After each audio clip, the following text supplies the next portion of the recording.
Ал Уәлиханов ауданының Кішкенекөл ауылының нөмірі 2-ші орта мектебінде мәңгілік ел атты зал ашылды. Мұнда Қазақстан халықтарының тарихынан сыр шертер құнды жәдігерлер қойылған. Кішкенекөл ауылындағы нөмір 2-ші орта мектептің тарихы 1927 жылдан басталады. Осы аралықта білім ордасы мыңдаған түлек ұшырды. Олардың ішінде ұстаз атанып, алтын ұя мектептеріне қайтып келіп жатқандары да бар. Идея нашего уважаемого президента мы. Біздің түлектеріміз Ресейдің Қазақстанның беделді оқу орындарына түсуде. Мектеп ұжымы елбасының барлық мемлекеттік бағдарламаларын жүзеге асырып келеді.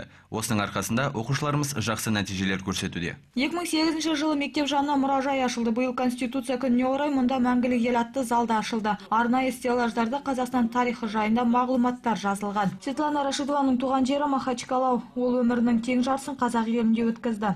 Светлана Рашидова мұражайға Кавказ ұлтының папахасын ұлттық пышақпен шайына келген. Этому чаю уже 25 лет. Ұлттық шай менде 25 жыл сақталып келді. Қарапайым шай сияқты әзірлейміз. Сондай-ақ май, сүт қосамыз. Сонда бұл сусын дәмді болып шығады. Жаңа оқу жылында Уәлиханов ауданы бойынша 3000 оқушы мектеп табалдырығын аттады. Оның 300-і бірінші сынып оқушылары.